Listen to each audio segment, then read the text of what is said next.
Bueno, entonces, desde la perspectiva histórica y tradicional, las técnicas y prácticas de la Cábala incluyen algunas técnicas de lo que se llama misticismo y, ¿Tú vas a grabar, Mario? ¿Cómo? ¿Está grabando allí? Déjame grabarlo. Y finalmente, magia, porque eso es a donde Recording in progress. es a lo que nos conduce. Entonces, ¿qué es lo que se necesita? Esto ya lo habíamos visto. Bueno, en primer lugar, una gran cantidad de pensamiento abstracto. Segundo, ejercicios de visualización. Tercero, meditación. Cuarto, control de la respiración. Quinto, oración, es decir, una serie de mantras. Luego hay rituales, posturas físicas, cantos, abstinencias, ayuno, mortificaciones y buenas obras. Esto obviamente para los judíos que practican la Cábala. Todo eso es un montón. Nosotros normalmente sí hacemos ejercicios de pensamiento abstracto, de visualización, hacemos meditación, controlamos la respiración, no hacemos oración, pero quizá mantralización, no hacemos rituales, sí pulimos la postura física, eso es muy importante, y no hacemos cantos, abstinencias, estos no importa, porque las abstinencias yo toda mi vida las he llevado, entonces no, así como que no. Abstinencias, pues no. Sí, ¿qué quiere decir abstinencias? El no comer ciertas cosas, el no hacer ciertas cosas. Los ayunos. Sí, hay los ayunos, hay ayunos también.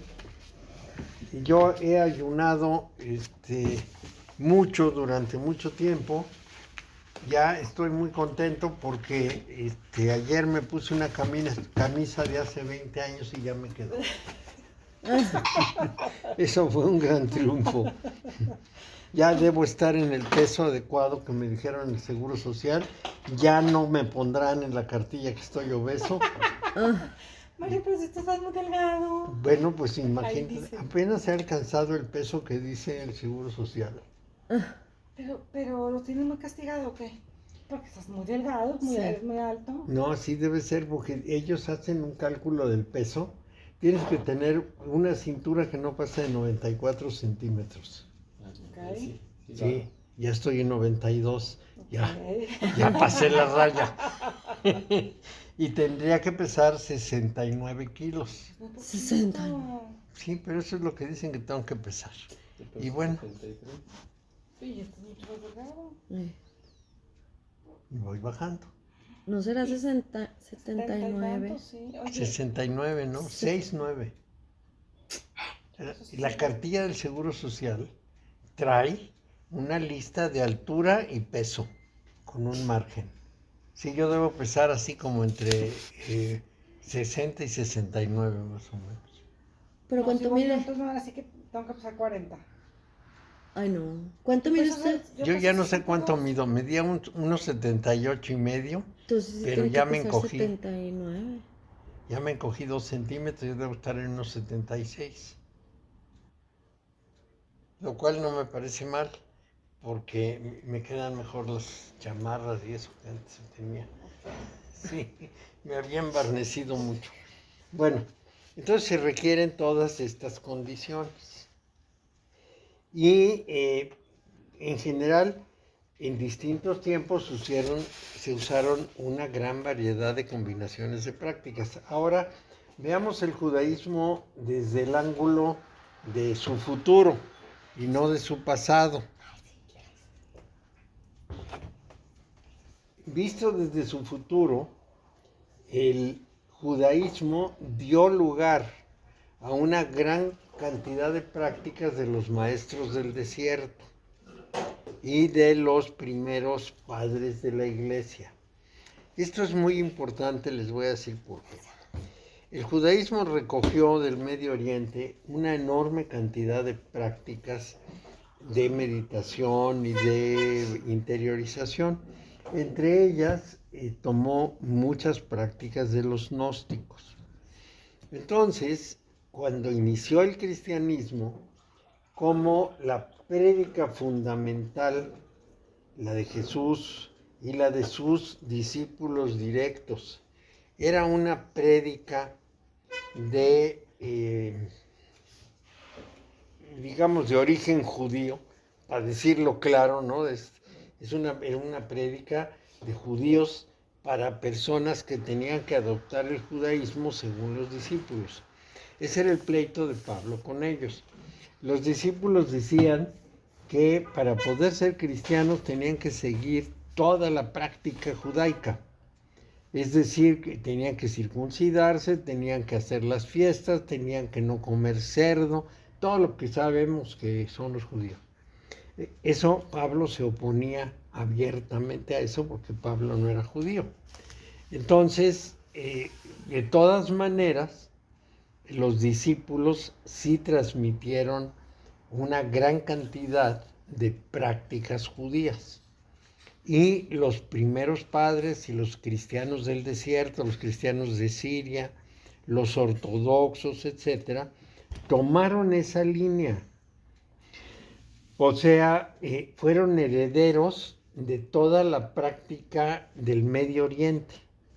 Eso es muy importante porque entonces lo que hicieron fue pulir su persona con prácticas tradicionales antiquísimas. Y esto fue definitivamente, vamos a decir, ¿cuál será la palabra que deba yo decir? Ortodoxo. O sea, correspondió vis a vis 100% al tipo de prácticas, al tipo de maneras de la tradición oriental. Entonces, esa tradición oriental la recogió todo el cristianismo de los Balcanes, de Turquía, de Siria, de Palestina e incluso de el poco que hubo en Persia, pero en Irak también, porque en Irak estaban los mandeos. Entonces, digamos que se extendió esa práctica por toda esa región. En cambio, en Roma no tenían ni idea de esas prácticas porque Pablo no las llevaba. Esto es una parte muy importante. Pablo formó Roma. Todo el cristianismo romano es paulino. Y Pablo hacía teoría, pero no prácticas. Entonces, él no transmitió toda esa metodología, no la transmitió a Roma y la Iglesia de Roma nunca la ha tenido. Los ejercicios de San Ignacio, que son muy, muy posteriores, estamos hablando del 1500, integran algo de estas prácticas, quizá porque las conoció, quizá porque se le ocurrieron, quizá por alguna razón, pero solo los ejercicios de San Ignacio, todo lo demás no. Y resulta que la enseñanza que hizo San Andrés, o sea, Lázaro, en las zonas que les dije del Medio Oriente, llevaban un sistema práctico de trabajo. Mario, perdón. San Ignacio integró las prácticas que tienen que ver con la vivencia judía. Con prácticas tradicionales. Yo no sé si fue de la India o de Judea. No sé de dónde, pero él las tomó de algún lugar porque no puede ser que todas juntas las haya inventado. Pudo haber inventado dos iguales, pero no todas. Entonces, probablemente San Ignacio, informado por su gente, o él mismo estudiando lo que se practicaba en el Medio Oriente y en África, etcétera, pues hizo una serie de ejercicios que así se llaman ejercicios de San Ignacio, que son las de revisión interior. Estos ejercicios son muy coincidentes con la práctica gnóstica, cosa que a Pablo, bueno, le hubiera causado un dolor de estómago porque él odiaba a los gnósticos. Entonces sí tenemos que considerar que hay una diferencia muy importante. Mario, ¿Sí? entonces ahora entiendo la divergencia que hay entre la iglesia ortodoxa rusa y la iglesia cristiana propiamente la Romana. romana. Sí, es una diferencia muy grande. Muy grande. Y muy Me costó- importante. Me costó muchísimo entenderlo porque por eso es que tienen ahí están estas divergencias muy grandes. Mira, ellos, los ortodoxos, hablan de la doctrina ecuménica. Y eso que se oye así muy rápido, tiene mucha cola. Vamos a ver, ¿cuáles son los principios fundamentales de las prácticas cristianas y el conocimiento cristiano? En primer lugar, lo que se llaman los libros sagrados. Estos son muy importantes, pues la Biblia, pues completa, el Antiguo y el Nuevo Testamento. Luego, tienes que considerar el sistema ritual, es decir, esa larga lista que tienen para todo el año de qué celebraciones y cómo se van a hacer. Esa es parte de esa práctica de las religiones, es propiamente religioso. Pero luego tienen lo que se llama la doctrina ecuménica. O sea, hay cristianos ortodoxos, católicos, protestantes, coptos, etíopes, de todo, a los armenios, y cada uno de estos tiene su manera de ver el mundo. Todos esos cristianismos tuvieron santos y tuvieron grandes guías, que no serían santos, pero eran grandes guías.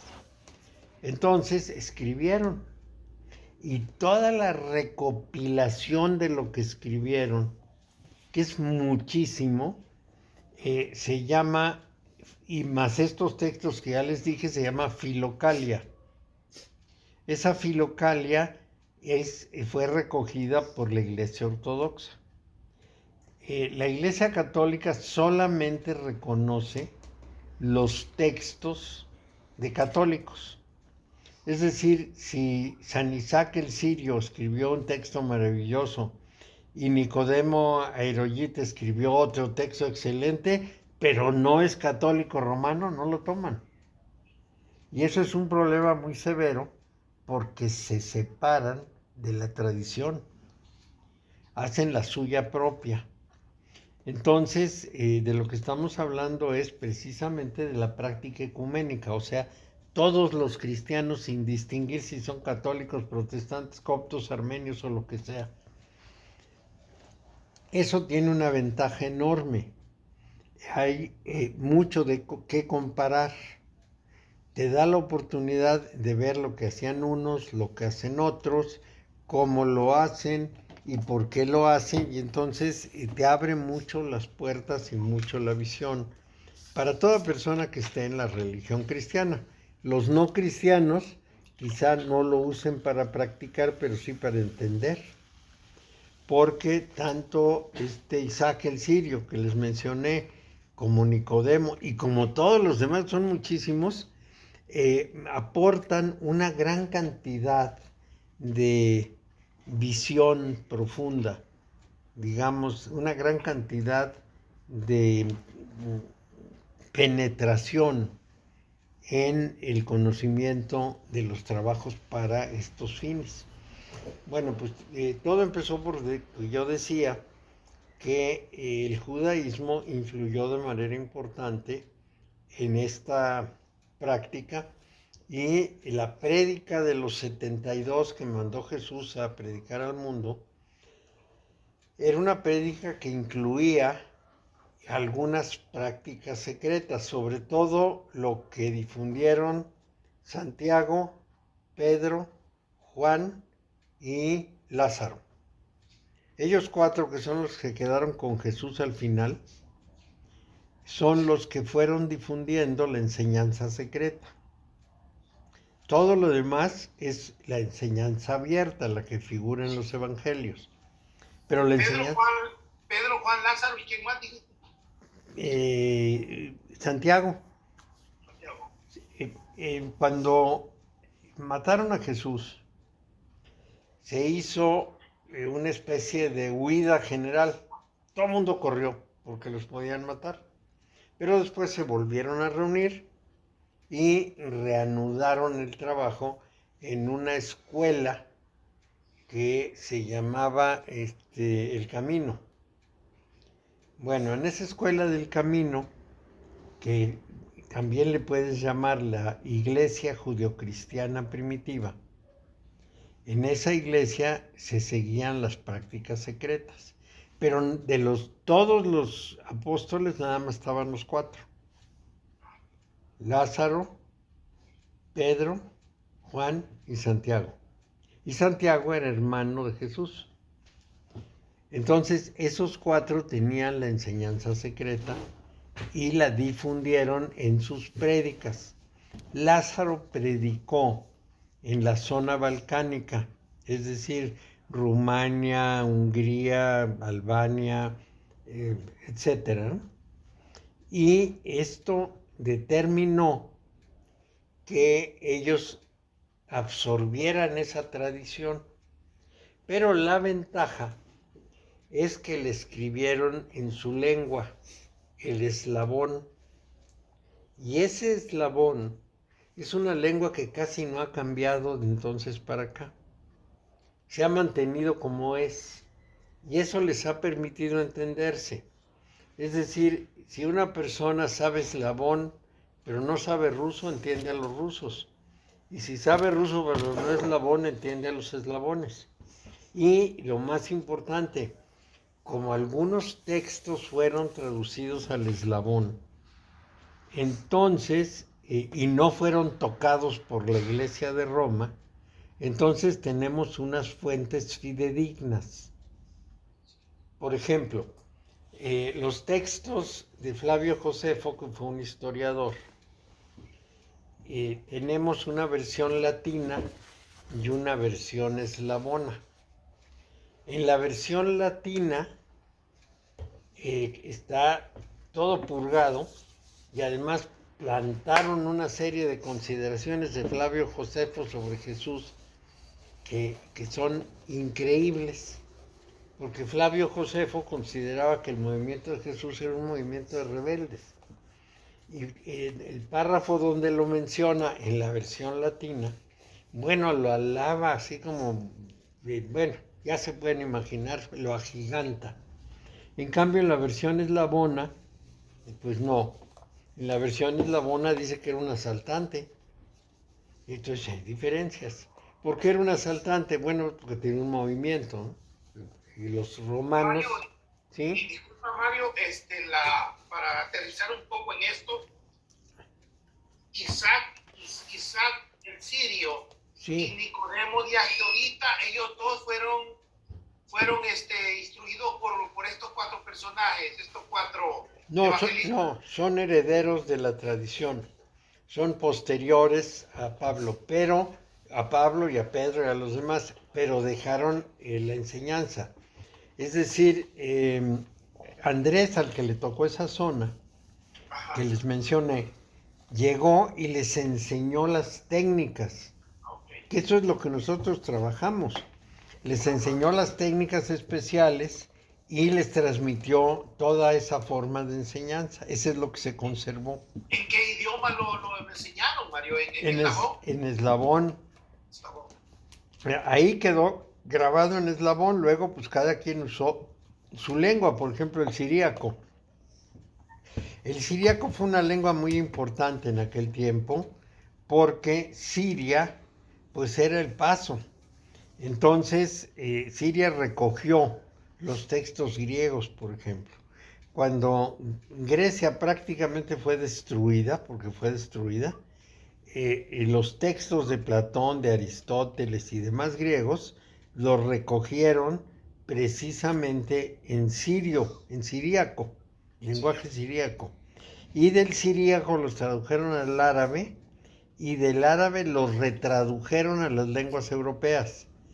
Eso se hizo en la Escuela de Traductores de Toledo.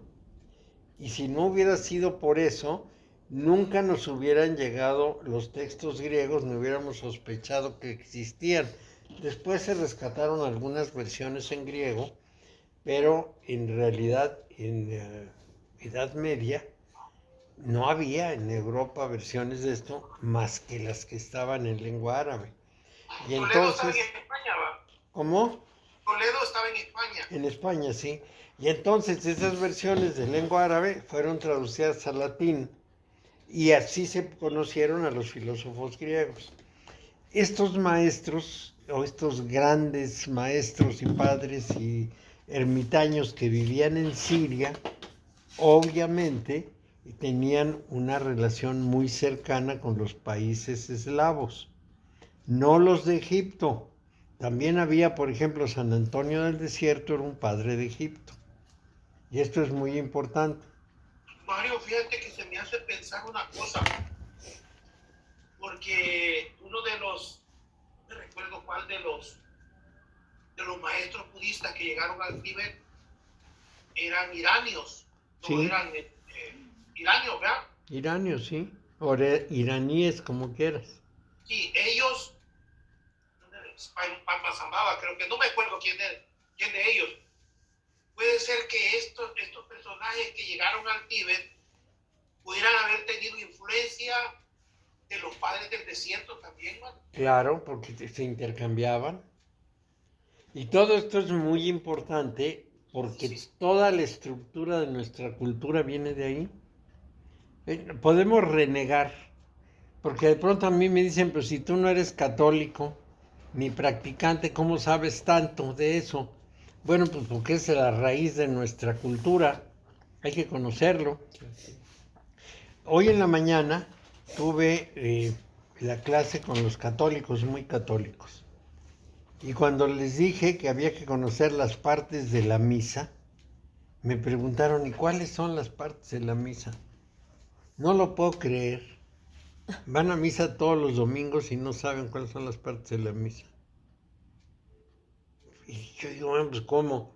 Ahí le estuve diciendo el introito, el Kyria, el Gloria, por favor, el canon, y no saben. Yo no lo puedo creer, porque es una cosa que hay que saber para conocer bien a bien de qué se trata, qué están haciendo, cuáles son los supuestos, dónde está el trasfondo de todo, pues no lo saben. De manera que esto pues ya lo decían desde antes. Todas estas prácticas pues, regresaré al punto de origen, aunque esta desviación es importante, pero regreso al punto de origen, todas estas prácticas son fundamentalmente para obtener los objetivos que obtenían estos grandes meditadores del desierto. En realidad alcanzaban unas cumbres espirituales muy importantes. ¿Y ellos de dónde la habrán agarrado, Mario? Los padres del desierto. Pues lo agarraron de los judíos, de la tradición judía, que es muy importante.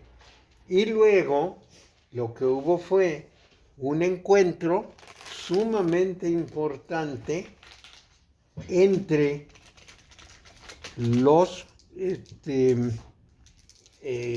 cristianos, pero eso a partir del año, qué sé yo, quizá desde un principio, y los gnósticos del Medio Oriente. Los gnósticos del Medio Oriente tenían una historia muy larga. ¿No quieres galletas?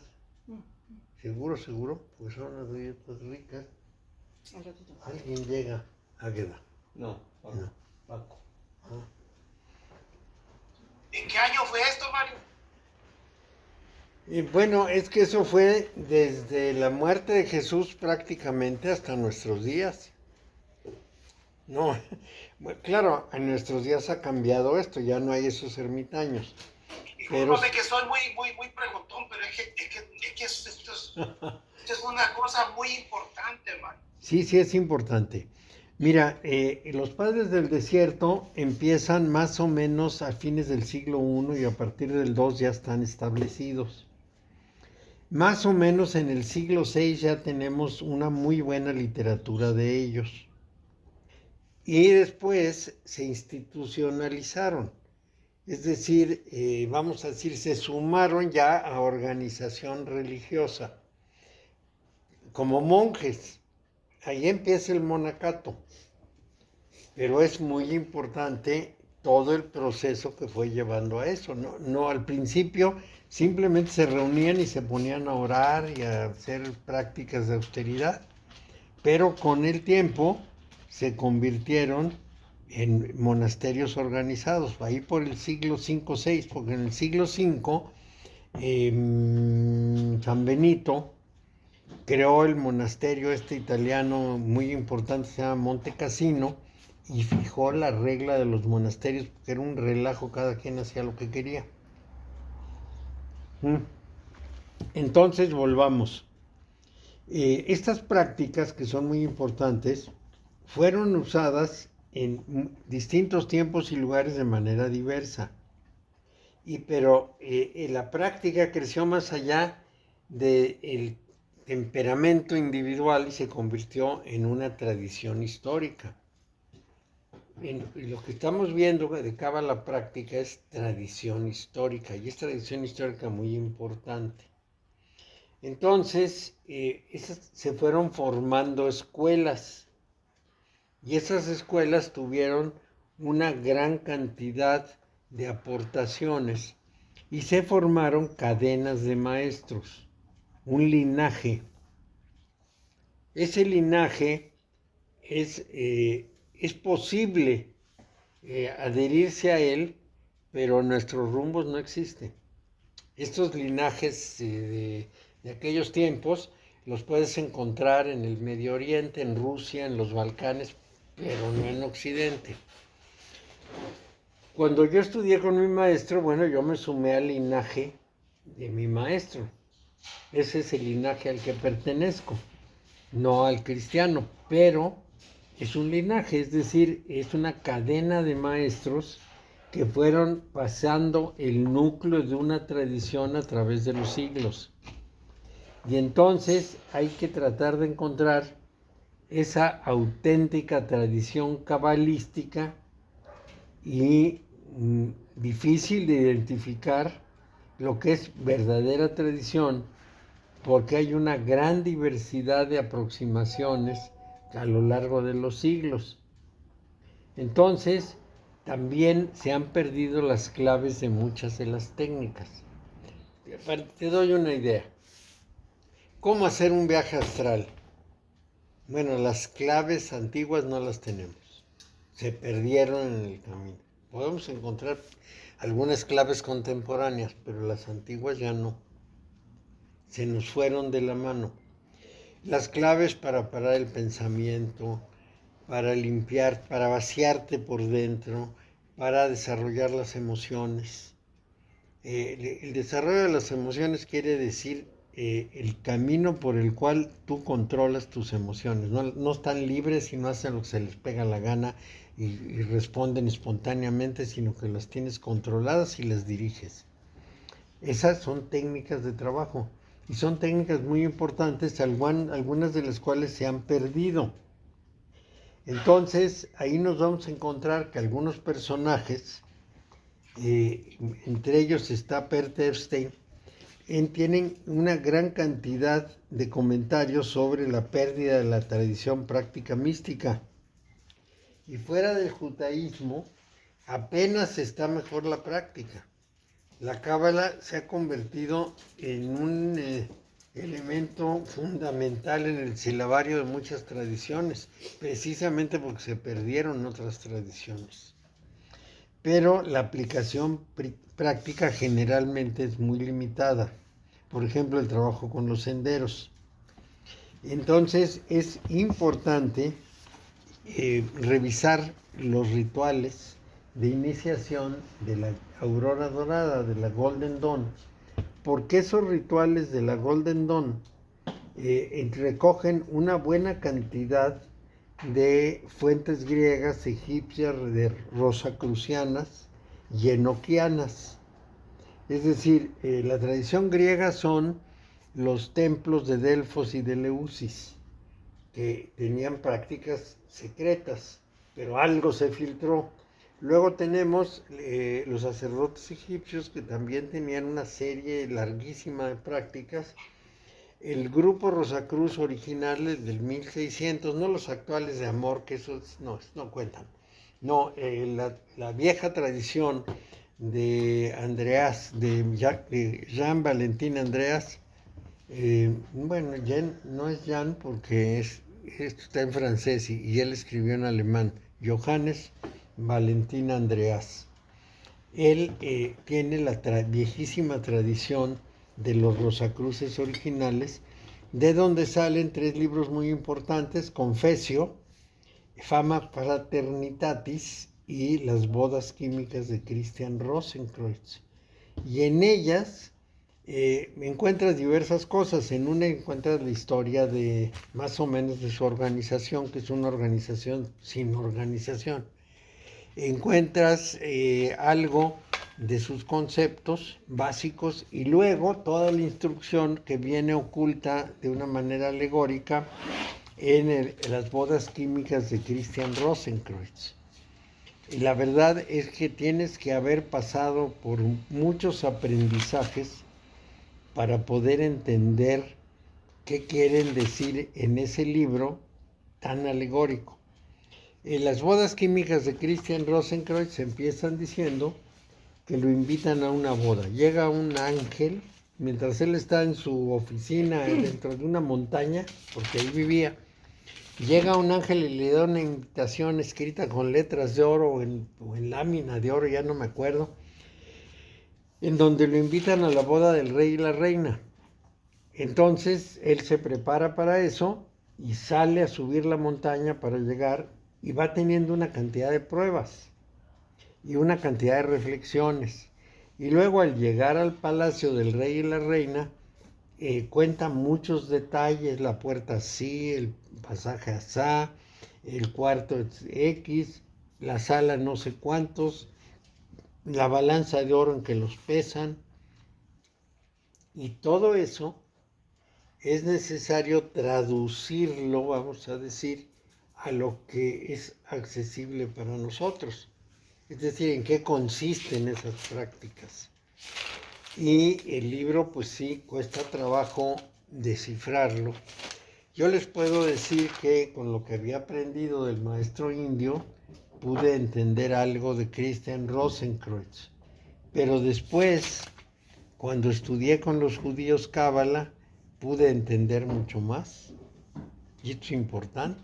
¿Por qué? Pues porque eso me revela que tiene que ver con la tradición judía. Y es sumamente interesante porque se supone que es un tratado de alquimia. Mario, y Jesús no era cabalista. Pues mira, muy probablemente sí. ¿Ya? Y él pertenecía a una tradición hermética sin lugar a dudas por 2 razones.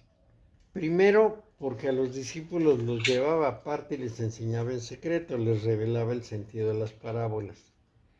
Segundo, porque les decía que todavía no estaban completamente preparados para aprender más.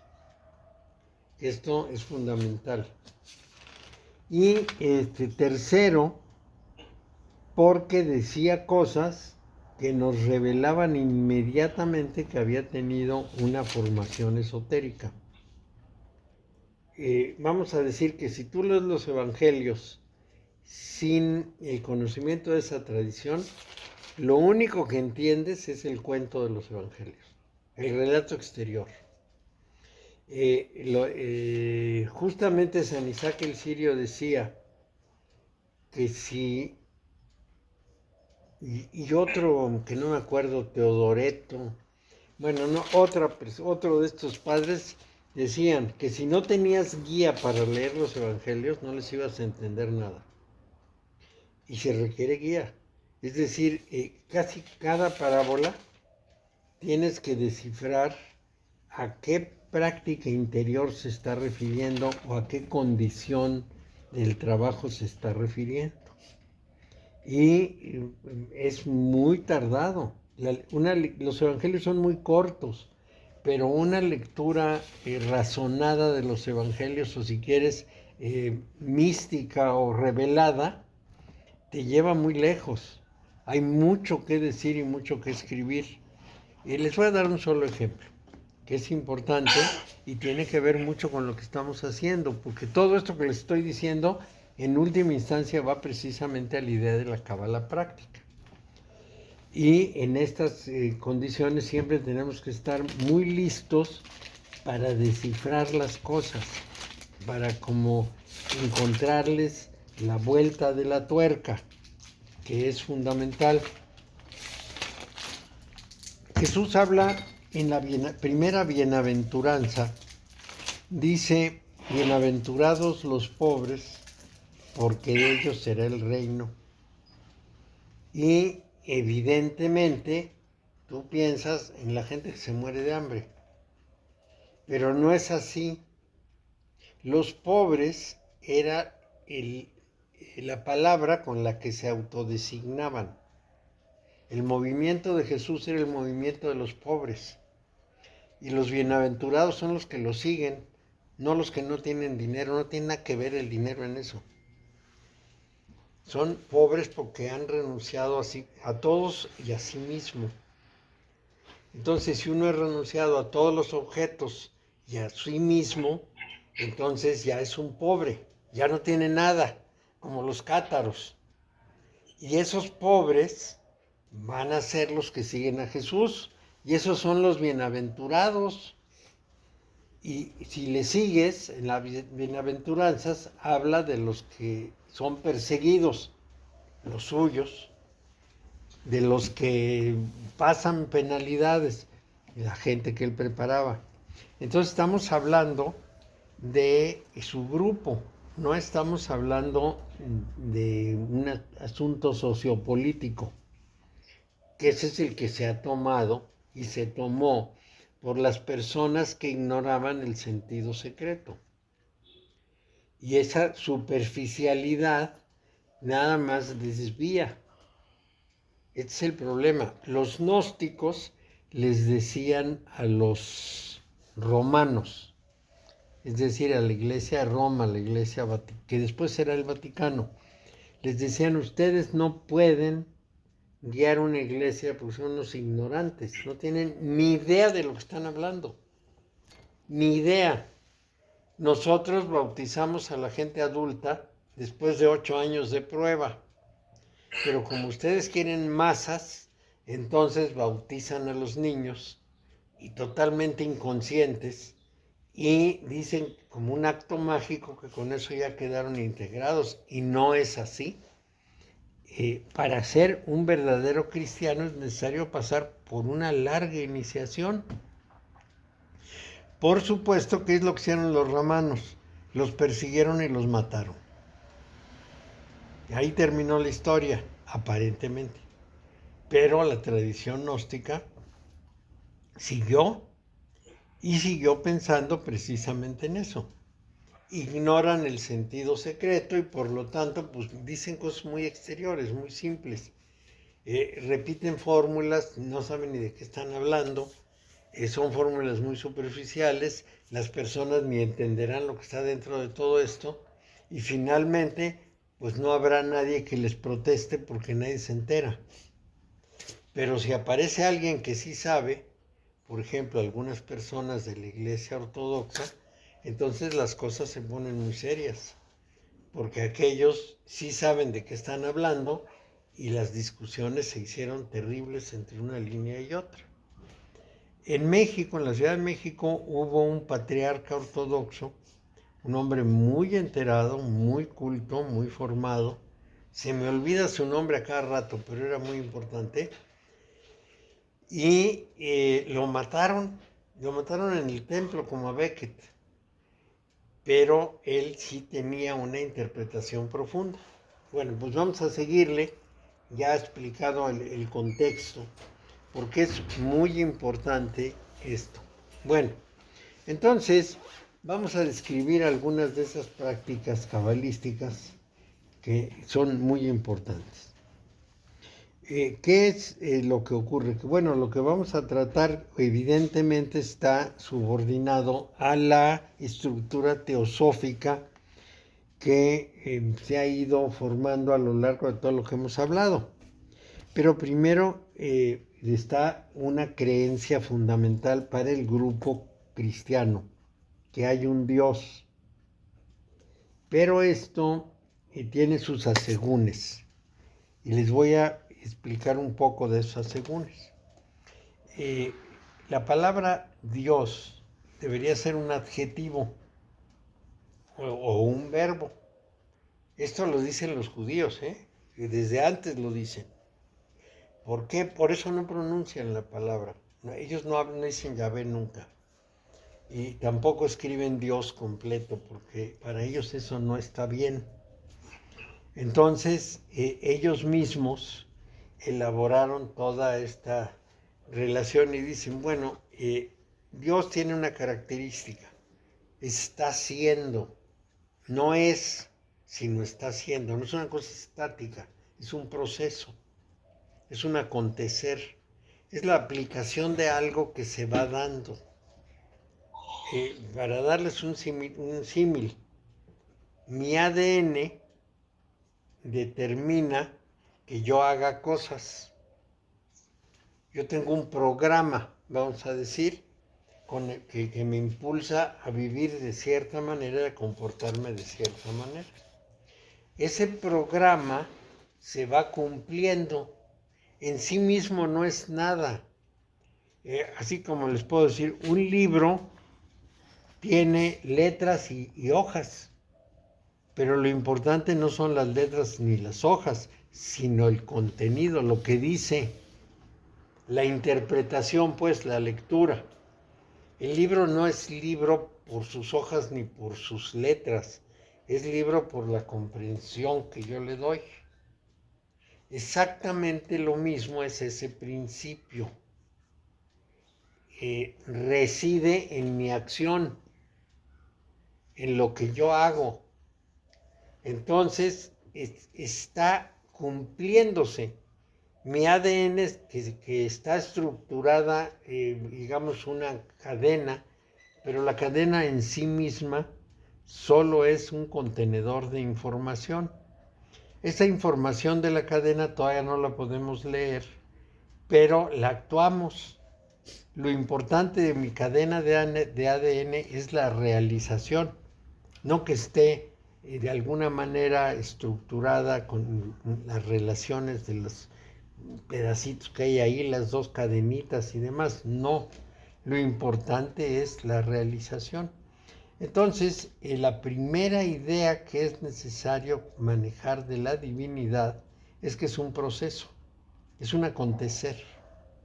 De ahí que cuando Moisés le pregunta cuál es su nombre, le dice yo soy el que estoy siendo.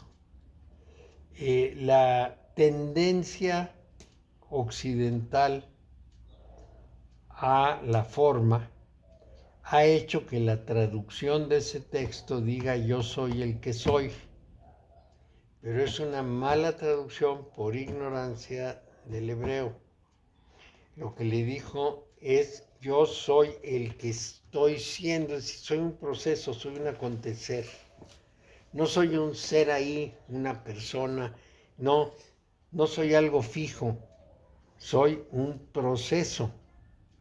Y ese proceso es el que hay que aprender. Entonces, les voy a dar la frase cambiada. La primera convicción es de que hay un proceso universal. Y yo tengo que descifrar el proceso universal. Y eso no es nada sencillo. Es muy complicado. ¿Por qué? Pues porque es un proceso cuyo desciframiento es difícil. Y no lo puedo descifrar afuera, porque eso no se puede conocer afuera, lo tengo que descifrar en mí. Yo tengo que encontrar el código dentro de mí.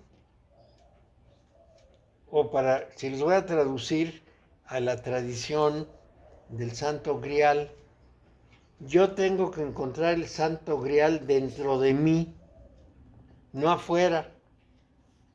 El rey Arturo manda a sus caballeros a buscar el Santo Grial. ¿Y quién lo encuentra? Solamente Galahad. ¿Y por qué lo encuentra Galahad? Porque es el único que está vacío por dentro. Es más o menos esto. El rey Arturo está casado con Ginebra, pero Ginebra tiene amores con Lancelot, o sea, le ponen los cuernos al pobre de Arturo. Y Lancelot tiene un hijo, no sabemos si con Ginebra o con otra persona, que meten a un monasterio. Y cuando llega el día preciso en que los van a mandar a buscar el Santo Grial, Lancelot va por su hijo al monasterio que se ha creado con unas monjas decentes, que son pocas, pero esas eran decentes, y entonces es un muchacho muy puro, jovencito y en una pureza absoluta. Es el que se puede sentar en una silla que dice que esa silla es para el único que puede sentarse ahí. Llega, se sienta y entonces saben que él es el elegido. Y de ahí sale a buscar el Santo Grial y después de una serie de peripecias, él lo encuentra. Lancelot solamente lo puede soñar y los otros caballeros se pierden en el camino porque todos son pecadores. El único de alma pura es Galahad. Ahora, ¿qué quiere decir eso de alma pura? Es el único que se vació, que echó fuera toda la cantidad de prejuicios, ideas, principios, etcétera, que tenía dentro y los depuró. En ese sentido, es capaz de ver lo que hay adentro, porque si uno se mete en sí mismo como es, así de manera espontánea, lo único que encuentra es un montón de ruido. ¿Qué encuentra la persona cuando se concentra en sí misma? Pues se encuentra inquietudes, recuerdos, ruido. Un montón de cosas que no sirven mayormente, pero que son el pan de cada día, con las que vivimos, las que nos impulsan a actuar, etc. Entonces, toda la técnica de trabajo de la cábala práctica es la técnica de vaciarse y de buscar adentro. ¿Qué quiere decir vaciarse? Soltar el ego, disolverlo prácticamente. ¿Quién hace esto? Que nosotros tengamos alguna conciencia. Santa Teresa de Jesús, por eso es tan importante, y San Juan de la Cruz. Santa Teresa nos explica en sus moradas cuáles son las prácticas. Ella nos va diciendo cómo ir dejando lo mundano, vamos a llamarlo así, y cómo ir acercándose a lo divino. Por supuesto nos lo dice como monja, con rezos y con, ya saben, toda la palabrería de la religión, con el gran respeto al obispo, todo lo que quieran. Pero sí nos cuenta cómo se va vaciando y va avanzando en las moradas interiores, hasta llegar a la última morada. ¿Y cómo llega a la última morada? Cuando ya está limpia de todo lo mundano. O sea, ha cambiado la personalidad, ha cambiado el aprendizaje, el ego ya no está. Bueno, ¿y cómo se hace eso? Bueno, entonces decimos que al crearse el universo, Dios emitió 10 luces divinas, que son los 10 sefirot. Considerada esa condición, los 10 sefirot van a representar cualidades permanentes divinas. En lo que pudiéramos llamar proceso continuo, nada permanece, las cualidades como tales, como abstracciones, son permanentes. Entonces uno tiene que recorrer los sefirot uno por uno y trabajar para entender qué significa pasar de una esfera a otra. Bueno, ahora se les voy a decir a la manera judía. Cada uno de los sefirot es un palacio y tiene sus ángeles, sus arcángeles, todo lo que quieran ponerle de adornos, pero es un palacio. Entre un palacio y otro hay senderos. Cuando yo llego, por ejemplo, o cuando estoy en el Palacio de Malhut, que es el palacio de la vida práctica, yo ahí tengo que aprender una serie de cosas importantes. Y aquí tengo que aprender a respirar, tengo que aprender a meditar, tengo que aprender que mis sentidos me engañan y que no me dan toda la información. En fin, tengo que aprender algo del mundo manifiesto. Pero después debo tomar un sendero que me lleve hacia la unidad, porque toda manifestación es dual y yo tengo que resolver las dualidades o binarios. Entonces, lo primero que tengo que hacer es subir directamente por el pilar central. Si tomo los pilares laterales, mi ascenso va a tener un vicio, va a tener una desviación, o una desviación muy carnal, por ejemplo, o una desviación muy rígida, extremadamente rígida y prejuiciosa. Entonces tengo que tomar el canal del centro, la carta 21. Y al tomar el canal del centro, que tiene a Saturno como, digamos, líder o cabeza, me tengo que enterar que el trabajo es de rigor. Tengo que ser muy riguroso, muy disciplinado. Bueno, y llego a Yesod. Entonces, si en Malhut aprendí estas cosas prácticas de respirar, de sentarme, de aguantar, de disciplinarme, etc., en Yesod tengo que desarmar toda mi visión del mundo. En Yesod tengo que desarmar lo que aprendí, como lo aprendí, y darme cuenta que son construcciones de mi cerebro, que no son realidades tangibles. Cuando se creó esto, suponían los seres humanos que este mundo en que nosotros nos movemos es real, tangible, concreto, firme, de tal manera que tenían la confianza de estar parados en el suelo. A estas alturas del conocimiento científico, ya sabemos que de firmeza, esto que estamos aquí, que parece muy firme, no tiene nada. Está en un perpetuo cambio, en un perpetuo movimiento, aparece y desaparece, nosotros aparecemos y desaparecemos con esto, pero ni cuenta nos damos, no sabemos ni a dónde estamos, donde desaparecemos. Es una complicación científica que no se pueden imaginar, verdaderamente de locos. Vamos a decir que ahora, por ejemplo, ya nos dicen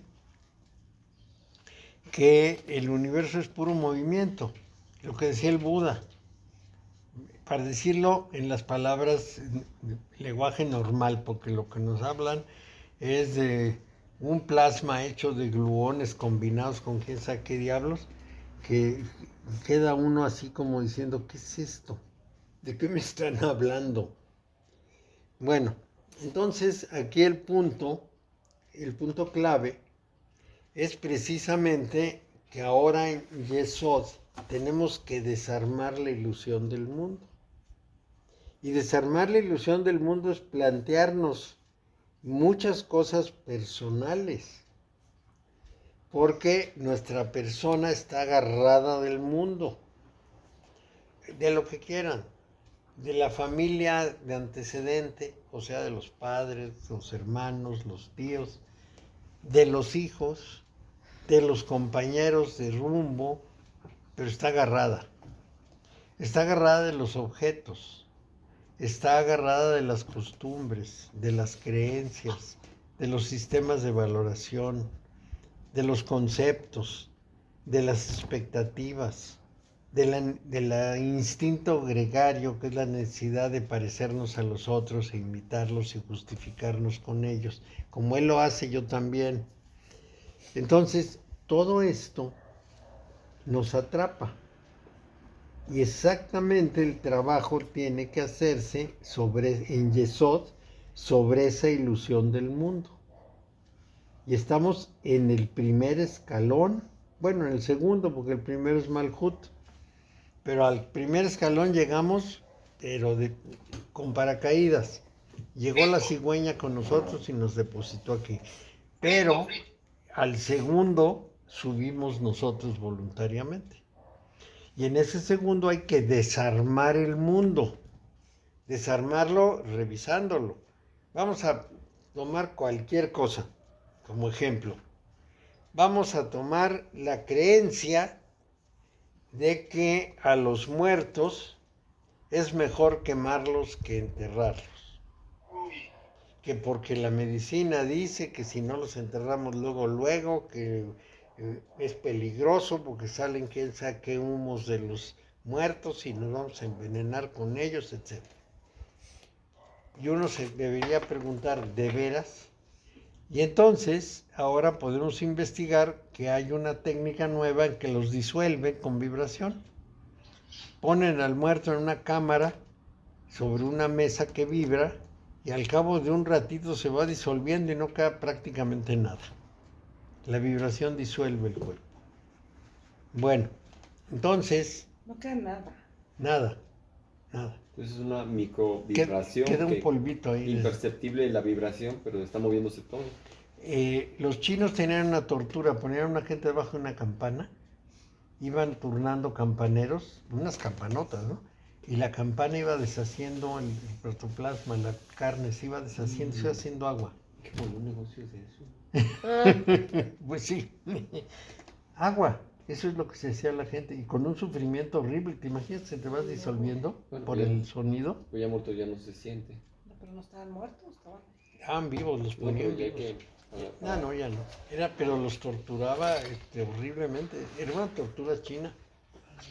Bueno, pues lo mismo hacen ahora con los cadáveres.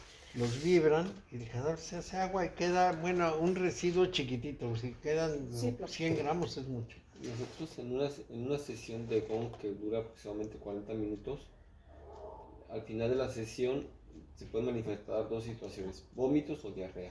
Sí, sí Todo pasa. se mueve dentro. Por todo lo que haces, claro. Ahora, yo vi la foto de una de esas cámaras, una cámara como cristal, les cuenta un tubo de cristal, meten a la gente, la ponen a vibrar y se va deshaciendo ya. Y en todo caso, pues te darán el polvito que quedó, pero ¿para qué lo quieres? Ya se integró al universo. Pero bueno, nosotros tenemos una convicción que cuando razonamos sobre esto decimos no necesariamente el entierro, no necesariamente la cremación, también hay la posibilidad de esa disolución y después puede aparecer otra cosa. Entonces, estaba pensando con alto voltaje también, ¿ya? pues sí, hay gente que se quema y queda hecha ceniza. Y hecha cenizas con alto voltaje. Entonces, vamos a decir que revisamos nuestra opinión. Les voy a seguir dando ideas de esto. Ya que tomamos el tema, pues ese tema. Yo nunca me voy a dar cuenta que estoy muerto. Yo siempre voy a darme cuenta que estoy vivo. ¿Por qué? Pues porque cuando me muera ya no me veo a mí mismo, ya no me siento a mí mismo, entonces no me voy a dar cuenta. O sea, yo nunca voy a tener conciencia de mi muerte. Sé que me voy a morir. Puedo tener una enfermedad grave y me dicen que ya me voy a morir, pero hasta el último momento yo estoy vivo. Esta es una diferencia radical, porque normalmente pensamos, cuando decimos que nos vamos a morir, que supimos que nos morimos y que vemos el cadáver. No lo vemos, ya no tenemos ojos para ver. Y ya no tenemos conciencia cerebral para captar que estamos muertos. Entonces uno siempre va a estar vivo hasta el final. Y el final ya no lo va a conocer. Esa es una idea que los seres humanos tenemos muy en el fondo de nuestra permanencia. Bueno, eso es muy importante. Pero tenemos que tener otra idea que tampoco desarrollamos normalmente. Después de que deja de funcionar mi cuerpo, se acabó todo. Ya no soy. Ya no pueden decir, es que está muerto. No está nada, ya no está nadie. Es un cadáver. Entonces, en realidad, no estoy en el mundo de la muerte. No hay un mundo de la muerte. Hay un mundo de la vida que se acaba cuando se acaba la vida. Y después puede haber un mundo de la conciencia, por ejemplo, pero no de la muerte. No hay tal cosa, menos todavía la Santa Muerte o la muerte representada por un esqueleto. Eso es una tontería. No hay nada, porque el no ser no existe. Solamente existe el ser, esto lo sabemos desde Aristóteles. Entonces, mientras estoy vivo soy. Cuando termina mi vida, ya no soy. Ni hay mundo de muertos, ni el muerto anda por ahí, no hay nada de eso. Lo que puede andar es la conciencia, lo que puede quedar es la conciencia, que es lo que dice Benedicto. Pero la conciencia no tiene forma, no tiene espacio, no tiene tiempo, es pues intemporal, inespacial, de manera que, vamos a decir, no lo podemos concebir. Y entonces, ¿por qué nos asustaría?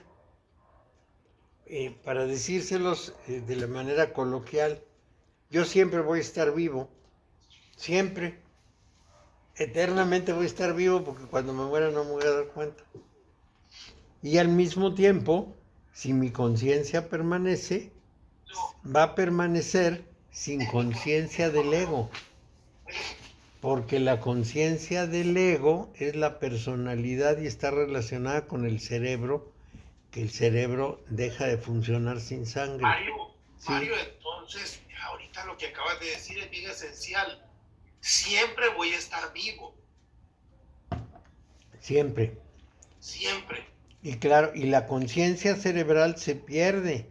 Por eso las personas que han muerto y las reviven, nos dicen que durante esa parte del tiempo que no estaban vivos, no sabían quiénes eran, cómo se llamaban, quién era su familia, qué estudiaron, no sabían nada de eso, porque eso se murió con el cuerpo. Lo que sabían era que estaban ahí, nada más, una conciencia limpia. Esa conciencia limpia es lo que se llamó el alma. Y esa conciencia limpia es lo que hay que desarrollar, porque esa sí va a durar mucho. En cambio la otra se muere con el cuerpo. Sí, Luz Helena, sí. Perdón, entonces, ¿por eso recuerdas partes de otras vidas? Por eso. Por el que está haciendo, digamos. Sí. Entonces, consideremos, porque esto que les dije es la idea de cómo revisa uno las cosas.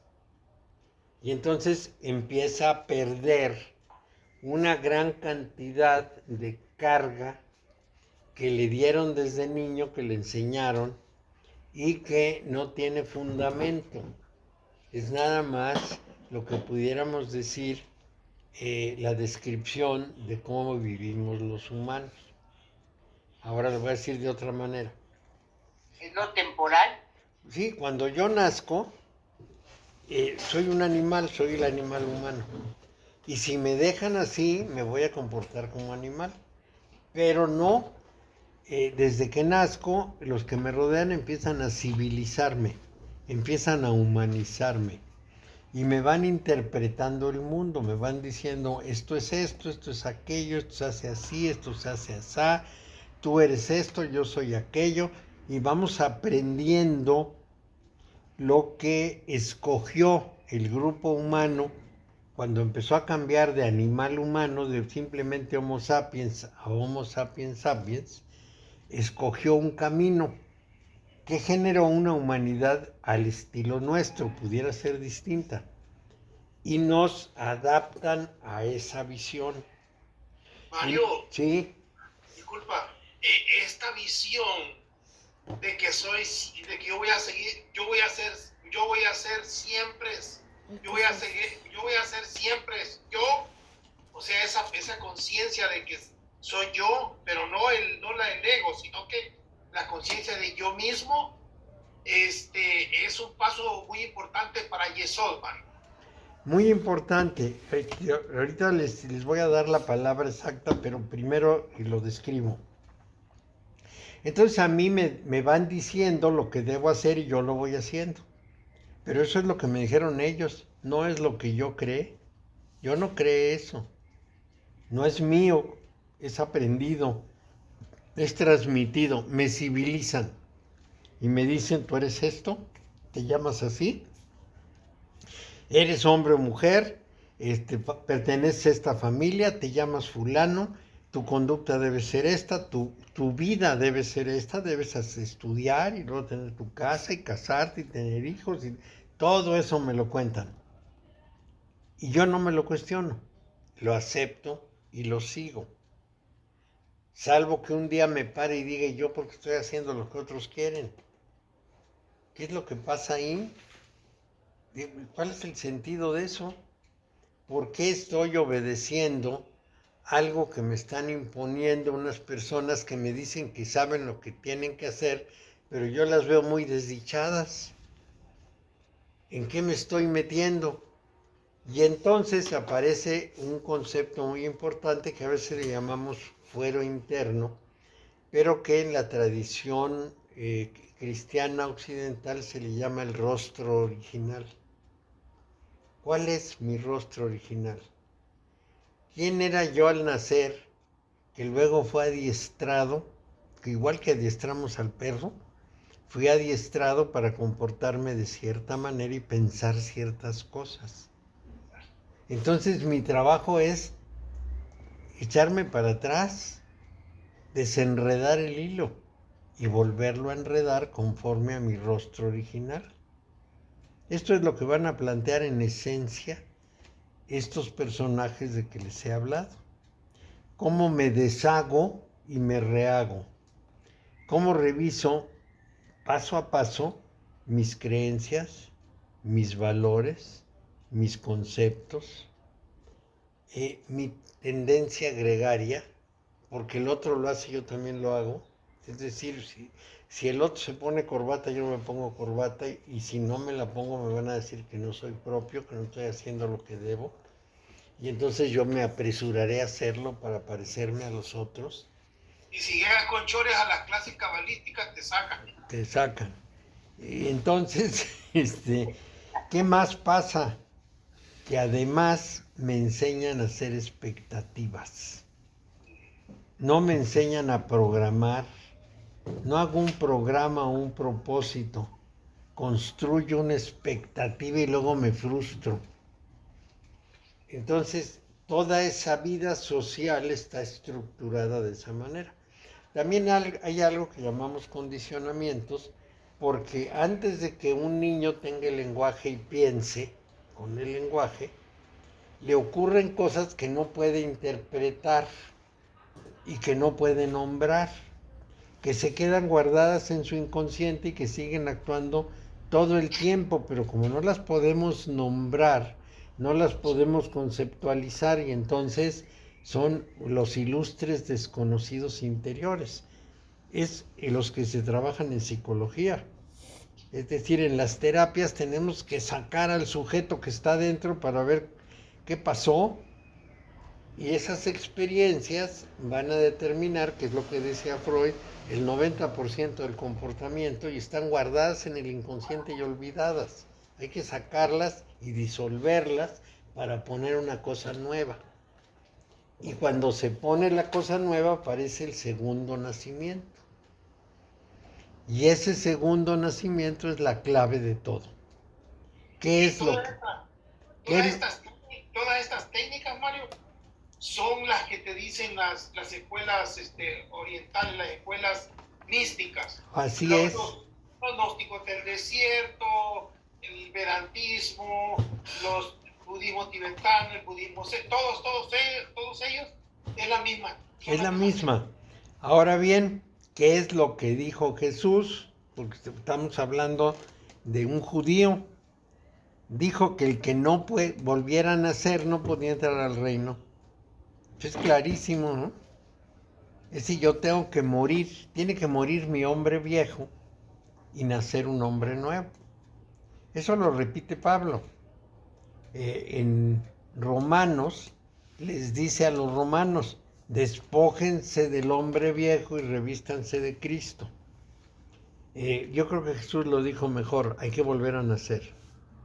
Tiene que morir aquel que fue creado de esa manera y que fue adiestrado de esa manera para que nazca uno nuevo que descubre su rostro original y lo desarrolla.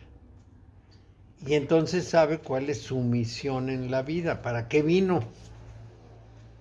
Esto es todo un rollo. ¿Cuánta gente está dispuesta a eso? No solo desde el punto de vista de renunciar a su personalidad, sino el tiempal que lleva, porque es toda la vida, y el esfuerzo que lleva. Entonces sí, esto de que yo voy a renunciar a mí mismo, quiere decir que la persona que emprende el proceso con el ánimo de llegar a algo, va a desaparecer. Nunca va a tener satisfacción porque en el camino va a ser eliminada y va a ser sustituida por otra realidad, por otra persona.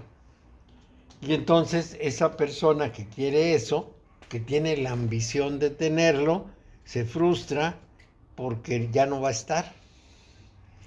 Esto en el budismo se expresa diciendo que la última renuncia es la renuncia a la liberación. ¿Por qué? Porque el afán de liberación es un afán egoico. Es decir, la persona dice, yo quiero ser un Buda perfecto. Está amarrado a esa idea. Ese es un amarre muy profundo. Entonces, pero es necesario porque esa es la ilusión que lo hace trabajar. En el momento en que llega al punto final, tiene que renunciar a dar el paso último, porque si no renuncia no lo puede dar. Tiene que renunciar a la ilusión de liberarse y solamente así va a poder ser libre. Y bueno, pues esto, como ven, es muy complicado, pero es el trabajo. Entonces, busco el camino, pero al final, ¿para qué importa el camino? Uh-huh. Pero ¿qué es lo que ocurre? Cuando encuentras tu rostro original, sabes a qué viniste. Y entonces este es el concepto de los bodhisattvas. ¿Qué hace el bodhisattva? Renuncia a ser un Buda para no desaparecer, regresar a la tierra y enseñar y practicar y ayudar a los otros, porque esa es su misión. No es la misión de todos los humanos. Los Theravadas, por ejemplo, dicen, libérate, vete ya, y olvídate de los demás. Y puede ser. Y los Mahayanas pues adoran a los bodhisattvas porque regresan. Estamos enamorados de la piedad con el prójimo, dicen los Theravadas. Yo me libero y ya hice suficiente. Si el otro puede o no puede es su asunto. Esos son los más duros budistas, son los budistas del sur. Sí. Son patriarca Buda. Entonces, los del norte no, los del norte pues tienen una imagen de lo que pudiéramos llamar el absoluto, hacen oración, hacen rogativas, digamos, se acercan más a lo que es una religión. Pero el trabajo es un trabajo de renuncia, pero no renuncia en el sentido de voy a ser austero, renuncia en el sentido de ya no voy a hacer me voy a desprender de todo eso que aprendí y voy a hacer otro. Y eso cuesta un trabajo enorme. Es muy largo y tiene unas formas de manifestación que no necesariamente son socialmente aceptables. Por eso tú en una ocasión comentaste que le recomendaste a Rodrigo que dejara de ser lo que es y que cambiara de oficio. Sí, de oficio y de nombre. Y de nombre. Claro, y también con Rodrigo, por ejemplo, Sofi me dijo, ¿por qué no me avisaste que murió? Y le dije, ¿para qué te aviso? ¿En qué mejora algo? En nada. Son como mis alumnas del martes. Para consolarme de la muerte de Rodrigo, una me dio 2 chiles en nogada y otra me regaló un pastel. Pareció de zanahoria que nos comimos muy rico. Muy rico, pero dime qué disparate. Pero a mí bueno, entiendo y agradezco su esfuerzo, pero me pareció rarísimo. Además, todas ese día que se enteraron me abrazaron y dije, ¿por qué me abrazan? Creía que estaba sufriendo. Que había sido, ya era como 15 o 20 días después. Y entonces, ay, déjame darte un abrazo, pero ¿para qué? ¿Para qué necesito un abrazo? ¿Eso qué remedia? Sin embargo, bueno, es la práctica social. Y hay que ser piadosos, hay que aceptar que las personas lo necesitan y, bueno, discretamente no se pone uno contra eso, pero internamente lo cambia. Pero volviendo al punto, entonces, cuando tú lo dices, pareciera un poco de broma, pero tiene mucho sentido cuando comentas, cuando yo me sienta que me voy a morir, me voy a caminar por ahí en una glorieta, me quedo. Pues Es una renunciación a lo que eres, ya no quieres que te entierren como Mario ni como nada, Nada. porque ya no te interesa hacer. pues ese cadáver Pero ya no es soy una yo. fiesta, Mario, pero ¿cómo que así me siento? ¿Y cómo sabes cómo te vas a morir? Pero cuando sientas que mi madre cuando ya estaba en el, ya decía, ya hasta aquí llegó, dijo, le habló a todos sus hijos, nos reunió y dijo, pues yo me despido. Y le dijo al doctor, hizo muy buen trabajo, pero hasta aquí llegué, ya no puedo más. Y a los 2 días ya se fue. ¿Sí? Ya sabía que Muy bien. ya estaban sus energías en su batería en lo más bajo. Aquí en León hubo un personaje, que no me acuerdo del nombre, que dejó una carta que se envió a todos sus amigos cuando murió, que decía, hoy me morí. Hoy me morí. Pero no quiero que hagan ninguna ceremonia de muertos ni nada. Todo lo contrario, váyanse al kiosco, ahí dejo un dinero, vístanme con tal cosa, ahí me tienen más o menos, coman tacos, coman tamales, échense sus tragos, diviértanse, oigan música en mi honor y olvídense. Ay, Sí, no está pero, mal. pero estaba escrito de él. Sí, él lo escribió de puño y letra. Sí, hoy me morí. Y diviértanse y pásenla bien y pónganme mi traje verde con la corbata Que me sabe gusta. que me gusta tanto para que me lleve yo a la Pero tumba. él no renunció del todo. No, Alejandro Magno, bueno, se dice, no sé si es mito o es real, que decía que cuando muriera, que lo llevaran desnudos y con las manos por afuera. sí, como Alejandro Magno. Sí.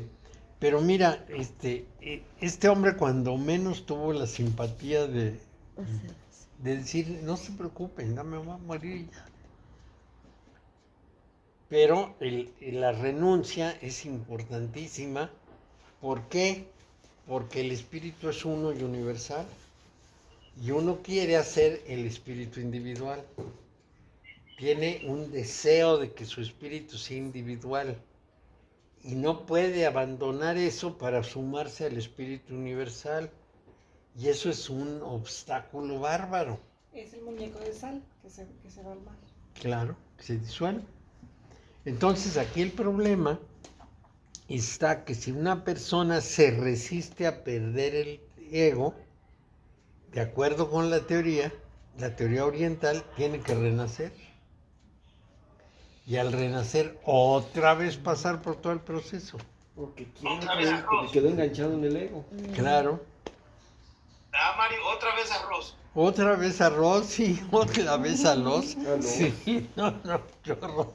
Pero este otra vez arroz Ya más ya evolucionado. guarda, sí, guarda un avanzado. poquito ya guarda un poquito Se una quedaste a siguiente medias. capita, ¿no? Sí, ya, entra- algo hiciste. Sí, bueno, eso es lo que dice el Buda. Hasta que una persona no se da cuenta de que es la unidad y renuncia realmente a los deseos, y va a seguir encarnando, va a seguir acumulando soluciones. Entonces, si alguien no quiere seguir encarnando, acumulando soluciones, pues tiene que aprender a renunciar. Pero el asunto es que trabaje, porque si llegas a una vida para pasarla de ocioso, divirtiéndote con el cuerpo, pues no avanzaste nada. Esa es la teoría básica. Entonces, la enseñanza cabalística nos da algunos consejos de cómo enfrentar las cosas. Por ejemplo, que tenemos que enfrentarlas con toda crudeza, sin autoengaños. Y esto es importantísimo. Nada de que, no, yo ya estoy desprendido, no es cierto. Cosas esas, ¿no? Uno tiene que ser muy claro qué ha hecho en la vida y cómo lo ha hecho. Cuando yo les digo, por ejemplo, que mis primeros 30 años fui llevado por el aprendizaje, porque ¿qué hice? Bueno, pues a los 4 años entré a la escuela, como todo mundo. pero entré a la escuela y entonces mi tiempo lo ocupé en la escuela. Y a los 30 años terminé de estudiar todo lo que académicamente estudié y a los 30 años había pasado 26 años dedicado a la escuela. ¿Qué es lo que cultivé? Mi centro de gravedad intelectual. A los 22 me casé. Eso quiere decir que seguí otra vez la misma pauta. Tienes que estudiar, casarte y luego tuve hijos y era seguir el mismo proceso. Cuando finalmente fui rompiendo poco a poco, desprendiendo todas esas cáscaras, pues ya habían pasado 30 años de no caminar por donde debía. A los 29 años encontré a mi maestro y empezó el trabajo de cambio. Entonces no es sencillo. Y bueno, 30 años, como no me moría a los 60, entonces pues se convirtió en un tercio de mi vida. Podría haber sido una mitad de la vida. El zanco. Hágale así. ¿Qué cosa? El zanco. No, viene y va y no puedo pelear con él. Y son chiquititos y dice, ¿qué es esto? ¿Qué agarro? Bueno, entonces uno tiene que hacer esa reflexión y decir, bueno, ¿cuánto tiempo le dediqué a la parte espiritual durante esos 30 años? Pues muy poquito. A lo mejor en número de horas parece mucho, pero es muy poquito. Y luego, una vez que como que me empecé a sacudir, ¿qué tanto le dediqué? Pues estaba yo ensartadísimo en el trabajo, pero bueno, cuando menos tenía a mi maestro fui evolucionando. Pues es importantísimo, porque me estoy jugando la vida y no me doy cuenta. ¿Y por qué digo jugando la vida? Porque voy desperdiciando el tiempo utilísimo para transformarme. Hago el comparativo con Ramakrishna. A los 8 años le dice a la mamá, no voy a ir más a la escuela y voy a buscar a la diosa Kali y se concentra desde los 8 años en esa tarea. Pues la diferencia son 22 años. Son muchos. Pero uno tiene que reconocerlo, verlo, darse cuenta y cambiar. Y esa es la práctica cabalística. Entonces, esos cambios tienen que hacerse con esa perfecta conciencia de lo que hacemos. Ahora bien, vamos a seguir con esto porque no creen que acabamos. La fórmula general se resume en 2 palabras, solve y coagula. O sea, disuelve y precipita. ¿Qué quiere decir eso? Esa es una operación química. Yo pongo un matraz, le pongo un líquido, lo caliento y empieza a evaporarse. Pasa por un serpentín, en el serpentín se enfría, se precipita en un vaso de precipitado, un vasito que pongo abajo del serpentín, luego lo filtro, tiro el líquido y me quedo con la esencia, con el polvito que quedó. Lo vuelvo a disolver, lo vuelvo a pasar por el serpentín, ahora vamos a traducirlo. Analizo algún aspecto de mi vida, lo trabajo, lo voy deshaciendo, lo voy triturando en el camino, me queda un residuo. Desecho lo que no tiene sentido y con ese residuo vuelvo a trabajar hasta que lo dejo limpio. Ese es el proceso de la alquimia. ¿Cuántas veces tiene que disolverse y coagularse? Pues hasta que se llegue al final. Es una expresión como del poeta del crucero o del filósofo de Güemes. Así como dicen, aquí tengo en un gran tubo un montón de canicas, ¿cuántas son? Todas. Igual, tengo que trabajar hasta que se termine. No sé cuántas veces voy a tener que hacer los procesos de depuración de mis ideas, de mi comportamiento, de mis sentimientos, etc. Y en ese proceso tengo que trabajar lo que no cultivé nunca, que son las emociones. el cuerpo, no solo nací con el cuerpo funcionando muy bien, sino que además lo cuidé a lo largo de mi vida. De manera que el cuerpo maduró y adquirió unas capacidades, vamos a llamarlas normales. La inteligencia, mi centro de gravedad intelectual lo cultivé en la escuela. 26 años de escuela son muchos. De manera que mi intelecto pues se desarrolló. Pero mis emociones ni me enseñaron a manejarlas, ni yo me enseñé a manejarlas. Y entonces ese centro emocional es el que yo tengo que primero desarrollar para que después mi lado intelectual acepte cosas que no corresponden a la lógica aristotélica, que tienen otra lógica, tienen otro fundamento, si no, no las puedo aceptar. Y esto es muy importante. Vamos a decir, para darles un ejemplo, que las personas dedicadas a la mecánica cuántica, cuando empezaron a descubrir cosas, no las podían visualizar ni las podían comprender. Y querían reducir las cosas a la teoría física tradicional, a la física clásica, y no podían porque no coinciden. Entonces tenían unas crudas intelectuales y morales atroces. Y pasaron varias generaciones para que los físicos contemporáneos puedan divertirse con eso. Es decir, que ya no lo sufran, sino que lo acepten plenamente y digan, toda la lógica aristotélica no sirve para eso. Muy bien, me encanta la lógica aristotélica. No funciona. Esto es muy importante. Ahorita que estabas explicando el proceso de Solve Coagula, como lo dijiste muy despacio y muy claro, me quedó clarito cuál es el trabajo. Ese es el trabajo alquímico, Solve y Coagula.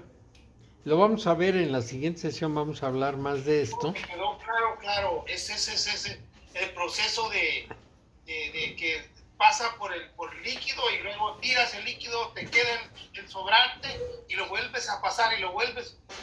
Es el proceso alquímico, sí, ahorita sí lo entendí. Claro, y entonces, ¿qué es lo que pasa?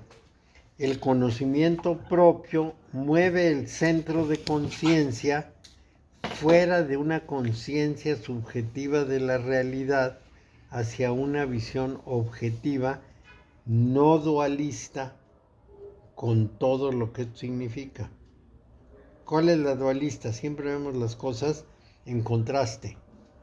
Dos contrarios de la misma naturaleza, pero de distinto grado, y eso lo vamos resolviendo. A eso en hermética occidental se le llama resolver, neutralizar o disolver el binario. Entonces los binarios principales que ya les he comentado son espíritu-materia, bien y mal, conciencia y poder de realización, vida y mundo inanimado. En general dicen vida y muerte, pero la muerte no es lo contrario de la vida, es nada más el fin de la vida. La otra realidad, o lo inanimado, sería lo contrario. Si algo tiene vida, lo contrario es lo que no tiene vida. Y si algo está más allá de la vida, entonces es un neutralizador. Esta es la famosa ley de tres. Y se las voy a repetir porque es importante. Yo tengo un montón de harina. Tengo que ponerle agua y tengo que meterle al fuego. Si pongo más fuego o menos fuego, le puedo echar a perder todo. Si le pongo más agua o menos agua, puedo echar a perder todo. Entonces la harina, que es la parte pasiva, recibe la acción del fuego, que es la parte activa. O sea, fuego, parte activa. Harina, parte pasiva o receptiva. Agua, neutralizador. Y yo lo que tengo que hacer es regular la activa y el neutralizador para que la pasiva dé el resultado esperado. ¿Qué es el tema? Bueno, la parte activa es el amor, o sea, la fuerza de cohesión. La parte pasiva es la muerte y el neutralizador es la vida. Eso lo vemos la próxima más detallado. Vamos a repetirlo. La parte activa es el amor universal, no el amor carnal, el amor universal. En física diríamos la fuerza de cohesión, lo que mantiene al átomo unido. Esa es la parte activa. La parte pasiva es la muerte. Es decir, yo voy a llegar a lo estático de la muerte. Es un recorrido que termina con la muerte. Y el neutralizador es la vida. Entonces, mi vida es la que hace esa diferencia. La parte activa sobre la muerte me va a dar justamente el proceso de vida, como padre, madre e hijo. Y entonces yo voy a tener vida porque hay muerte, porque acaba la vida, vamos a decir. Si no acabara, no tendría yo vida, sería una constante. Activo todo el tiempo. Sí. Bueno, pues ahí dejamos este día porque ya fue Porque mucho. qué profundidad, entramos mucho a esto, Mario. Sí, sí, claro, pues estamos al final de esta parte. Después vamos a ver otras profundidades, pero por lo pronto era muy importante. Estamos en las etapas finales, en los detalles últimos para la práctica, para el trabajo. Oye, Mario, tú hace ratito comentaste que la cábala enseña cómo enfrentar las cosas y luego dijiste como la crudeza sin engaños. Y pensé que ibas a decir otros elementos, pero con eso nos quedamos. Sí, porque lo vamos a ver la siguiente vez. Ah, correcto. Vamos a ver unas... Mario, Sí. solo así de a golpe calcetín, dime, el diagnóstico es esto, la magia y ¿cómo es la cosa? Ah, sí.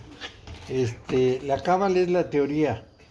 Cábala, así despacito porque si no, no la agarro. Cábala teoría. Sí. Ajá. Astrología, diagnóstico.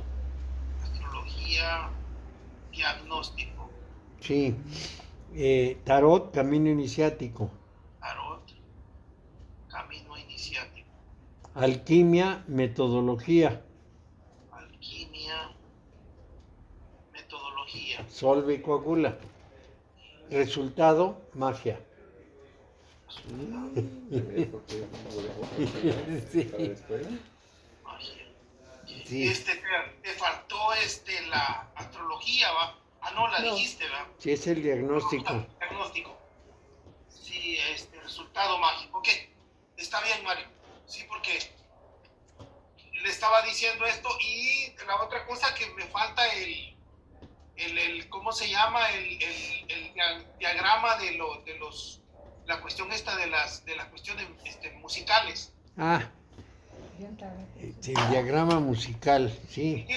Dile a Julio que me lo mande por WhatsApp, porque si me lo mandas por WhatsApp, yo lo agarro, yo lo puedo ir a que me lo pasen en papel. Sí. Le voy a pedir. Mario, perdón. Sí. Magia como resultado, o sea, como cambio. Es que cuando la persona ya terminó todo ese proceso, tiene un poder de realización en un terreno que ya no es el terreno natural de las fuerzas de producción y todo lo demás, porque está trabajando ya en un plano distinto. Entonces, a eso es a lo que realmente le llamamos magia, a un magnetismo que permite trabajar sobre lo que pudiéramos llamar las realidades que nos rodean. El tema es un poco complicado, pero te lo voy a decir rápido. Cada ser, cada nivel del universo tiene su tamaño y su tiempo. Yo como ser humano tengo un tamaño y un tiempo. Un microbio es más chiquito que yo, un planeta es más grande que yo, pero no tenemos ningún referente que nos diga cuál es el tamaño. Entonces, como cada cosa tiene su tiempo y su tamaño, la única oportunidad que yo tengo de rebasar mi limitada condición humana es tratar de llegar al tamaño planetario. Es decir, hacer algo que me permita utilizar un tiempo mucho más largo que el que tengo. Y dicho de manera cotidiana, a mí me gustaría tener más tiempo de vida para saber más cosas y para enterarme qué va a pasar en el mundo. Pero bueno, hay un límite a la vida, no puedo vivir 200 años. Entonces, yo tengo que prolongar mi estado de conciencia. La persona que no trabaja consigo misma se muere su cuerpo, desaparece su personalidad y su conciencia queda en blanco. Si yo logro desarrollar mi conciencia, ya no quedo en blanco. Y como esa no es temporal, dura mucho más. Entonces debo tender a alcanzar una conciencia libre de la cortísima temporalidad humana. Que eso es lo que se presume que logra un alquimista. Es decir, el alquimista parece que muere, lo entierran y resulta que no muere, y a lo mejor ni lo entierran, es decir, ni se dan cuenta que entierran. Y el alquimista de pronto empieza a rejuvenecer y sigue haciendo cosas dentro de una agrupación que le da una guía de por dónde trabajar. Esto es simbólico. En realidad el cuerpo muere, pero la conciencia encuentra un terreno de desarrollo porque está elaborada, no quedó en blanco. Y ese es el objetivo. Se va hacia eso, hacia lo que se llama la conciencia planetaria. Y entonces se extiende muchísimo tiempo el periodo de la conciencia. Y a eso es a lo que se le suele llamar la vida eterna o la salvación. La persona muere la personalidad, pero la individualidad no muere y tiene un tiempo mucho más largo de presencia de la conciencia. Eso es lo que está en el fondo de la enseñanza, pero que no se declara abiertamente. Bueno, Mario, entonces nos vemos mañana. Creo que voy a estar en tu clásico. Muy bien. Hasta Gracias. mañana. Que les vaya Gracias. muy bien. Ah. Ahora se va a grabar.